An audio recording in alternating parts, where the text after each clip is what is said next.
Larry Klayman is a lunatic conservative legal activist, and he sued the Obama administration roughly 20,000 times over nonsense. Actually, that's not fair. There was one time where he had a good lawsuit. It was about the NSA spying on us, but what's the old saying? Even a blind squirrel finds an acorn every once in a while, or even a broken clock is right twice a day. That's Larry Klayman.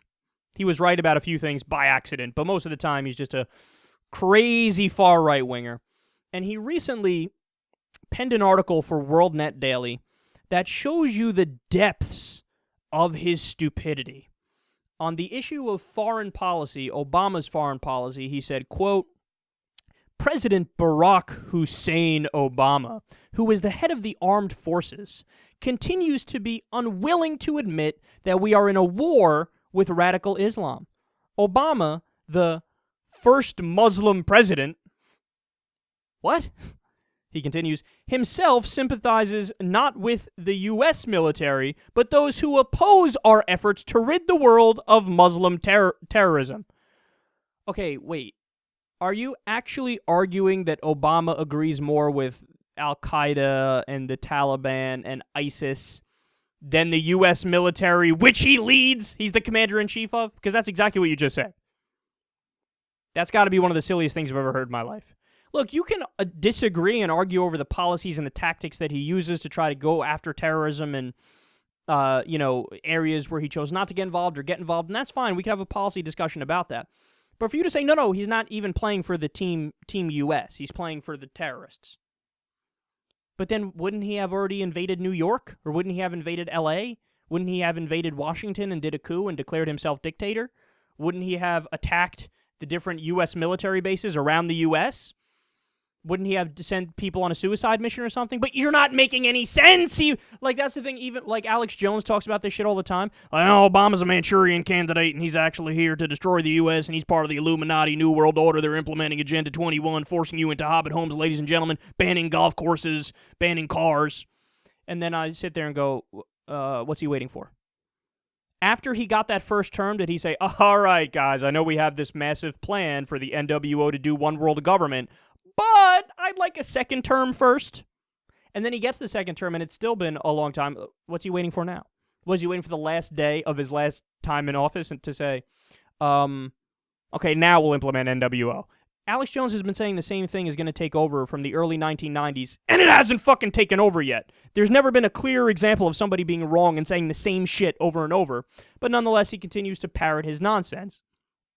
Here we have Larry Klayman. He continues, quote, in the world of war against radical Islam, Obama and his comrades like Kerry and the UN's Ban Ki-moon have created a new type of affirmative action where Muslim terrorists have more rights than our own military and our country as a whole. What does that even mean? He's saying there's a new affirmative action program for Muslim terrorists. Can you imagine for a second if that were true?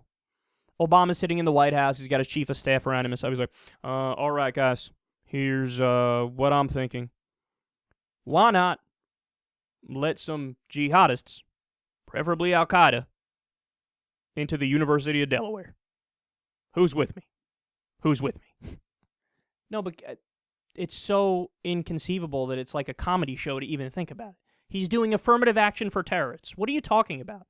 What are they going to... Oh, let's send some jihadists to Columbia and Harvard and Yale, because I'm sure they'll learn a lot there and they won't behead people. What are you talking about? Affirmative action for Muslim terrorists? As he's bombing Muslim terrorists in Iraq. He's bombing ISIS right now in Iraq. As he's attacking them, as he's done the drone strikes in Pakistan, Yemen, and Somalia, as he kept us in Afghanistan way longer than he should have, as we still have 900 military bases around the world. No, he's too kind to the Muslims. And in the article, do you know he has the gall to say Obama's siding with Hamas over Israel? Obama just signed a package the other day that re-upped Iron Dome, which stops 90% of Hamas rockets from coming into Israel. If he's on the side of Hamas, he's got a funny way of showing it by fucking over 90% of their rockets and declaring unwavering support for Israel as they've killed over 85% civilians in the region. no, but these guys, they're so disconnected from reality, it's not even worth it to do these segments because it's like trying to fucking pierce concrete. They're not listening. They don't care. They don't give a shit about making decent points against them. All they care about is their ideology, and liberals are always evil. Obama's always bad, even when he agrees with us, and it's that until the fucking cows come home, and it's never going to get any better.